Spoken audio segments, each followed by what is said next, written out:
Penceramah kondang Ustadz Abdul Somad atau UAS akhirnya buka suara setelah santer kabar yang menyebutkan dirinya menjadi salah satu dari 180 penceramah radikal yang tak boleh diundang berdakwah.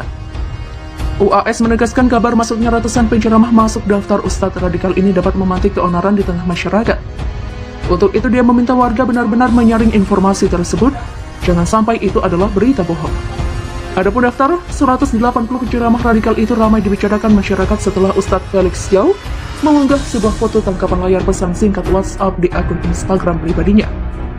Tangkapan layar itu berisi nama-nama penceramah radikal tersebut, di antara nama-nama itu terdapat pula nama Felix Yao. Pastikan apakah ini hoax atau hak. Jangan sampai masyarakat tertelan. Masalahnya bukan pada itu, tapi itu bisa jadi pemicu. Maka berhati-hatilah. Demikian kata UAS dalam sebuah diskusi yang disiarkan televisi nasional dikutip pada Rabu 9 Maret. UAS melanjutkan, jika daftar nama penceramah radikal itu valid, maka pihak yang merilis nama tersebut sebaiknya memberi penjelasan alasan mereka mengkategorikan para pendakwah itu masuk daftar Ustadz radikal. Kalau bersalah pastikan hukumannya, jangan sampai orang dibuat teriak tak bertanya. Demikian tegasnya. Lalu yang ketiga, lanjut UAS, masyarakat yang sedang sakit itu biasanya lebih sensitif. Demikian tuturnya. Sementara itu, Badan Nasional Penanggulangan Terorisme atau BNPT juga telah memberi klarifikasi terkait hal itu. Lembaga ini mengklaim tidak pernah merilis nama-nama tersebut. Terkait dengan list daftar penceramah radikal itu, BNPT tidak pernah merilis. Itu hoax. Demikian kata Direktur Deradikalisasi BNPT Irfan Idris. Adapun daftar 180 penceramah radikal itu ramai dibicarakan masyarakat setelah Ustadz Felix Yao mengunggah sebuah foto tangkapan layar pesan singkat WhatsApp di akun Instagram pribadinya. Tangkapan layar itu berisi nama-nama penceramah radikal tersebut, di antara nama-nama itu terdapat pula nama Felix Yao. Pastikan apakah ini hoax atau hak. Jangan sampai masyarakat tertelan. Masalahnya bukan pada itu, tapi itu bisa jadi pemicu. Maka berhati-hatilah. Demikian kata UAS dalam sebuah diskusi yang disiarkan televisi nasional dikutip pada Rabu 9 Maret. UAS melanjutkan, jika daftar nama penceramah radikal itu valid, maka pihak yang merilis nama tersebut sebaiknya memberi penjelasan alasan mereka mengkategorikan para pendakwah itu masuk daftar Ustadz radikal. Kalau bersalah pastikan hukumannya, jangan sampai orang dibuat teriak tak bertanya. Demikian tegasnya. Penceramah kondang Ustadz Abdul Somad atau UAS akhirnya buka suara setelah santer kabar yang menyebutkan dirinya menjadi salah satu dari 180 penceramah radikal yang tak boleh diundang berdakwah. UAS menegaskan kabar masuknya ratusan penceramah masuk daftar Ustadz radikal ini dapat memantik keonaran di tengah masyarakat. Untuk itu dia meminta warga benar-benar menyaring informasi tersebut, jangan sampai itu adalah berita bohong. Adapun daftar 180 penceramah radikal itu ramai dibicarakan masyarakat setelah Ustadz Felix Yao mengunggah sebuah foto tangkapan layar pesan singkat WhatsApp di akun Instagram pribadinya. Tangkapan layar itu berisi nama-nama penceramah radikal tersebut, di antara nama-nama itu terdapat pula nama Felix Yao. Pastikan apakah ini hoax atau hak. Jangan sampai masyarakat tertelan. Masalahnya bukan pada itu, tapi itu bisa jadi pemicu. Maka berhati-hatilah. Demikian kata UAS dalam sebuah diskusi yang disiarkan televisi nasional dikutip pada Rabu 9 Maret. UAS melanjutkan, jika daftar nama penceramah radikal itu valid, maka pihak yang merilis nama tersebut sebaiknya memberi penjelasan alasan mereka mengkategorikan para pendakwah itu masuk daftar Ustadz radikal. Kalau bersalah pastikan hukumannya, jangan sampai orang dibuat teriak tak bertanya. Demikian tegasnya. Lalu yang ketiga, lanjut UAS, masyarakat yang sedang sakit itu biasanya lebih sensitif. Demikian tuturnya. Sementara itu, Badan Nasional Penanggulangan Terorisme atau BNPT juga telah memberi klarifikasi terkait hal itu. Lembaga ini mengklaim tidak pernah merilis nama-nama tersebut.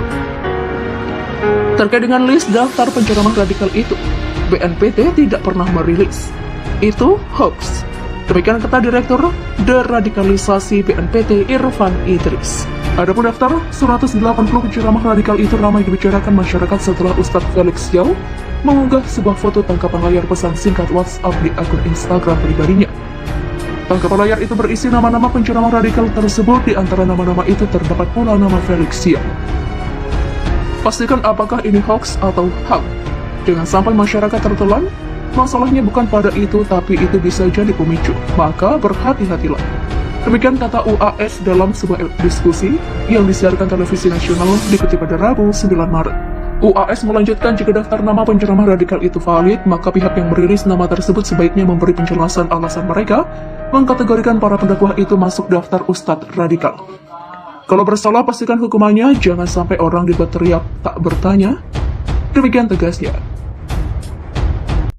Ustadz Abdul Somad atau UAS ikut mengomentari pernyataan Menteri Agama Yakut Holil Qomas yang terkesan menyamakan suara azan dengan gonggongan anjing. Dalam sebuah ceramahnya yang tersebar di media sosial, Ustadz asal Riau itu mengibaratkan azan dan gonggongan anjing layaknya langit dan bumi. Kalimat yang paling tinggi adalah seruan azan, binatang yang paling rendah, paling hina, paling kotor, paling najis adalah anjing. Demikian ujar UAS dengan suara meledak-ledak. Karena jarak jauh itu, UAS pun tak habis pikir mengapa Yakut sampai hati membandingkan suara azan dengan suara anjing. Lalu bagaimana mungkin bisa tersilap dan tersalah mengumpamakan azan dengan anjing? Demikian tanya UAS retoris. UAS kemudian menyinggung kondisi seseorang jika masuk ke ruang ICU, badannya kata dia akan terbujur kaku. Di saat itu pula UAS melanjutkan anak menantu sibuk dengan dunianya. Adapun orang yang dalam kondisi kritis itu akan sendirian di tempat yang sepi di tengah keramaian. Dunia masih hiruk-pikuk, tapi saat itu sayup-sayup suara azan berkumandang dari menara masjid. Mencuri-curi masuk ke tepi jendela yang tertutup rapat, tapi karena mikrofon keras, dia masih masuk ke ruang ICU. Demikian kata UAS. Hayallah salah, saat itulah kau baru meneteskan air mata dan berkata, La haula wa la quwata illa billah. Demikian sambungnya. Suara azan itu, kata UAS, akan merasuk ke lubuk hati. Semua tergantung amal perbuatan apa yang sudah dilakukan umat manusia. Sama dengan UAS, Ustadz Dery Sulaiman juga lontarkan pernyataan tegas, ini untuk Menak Yakut.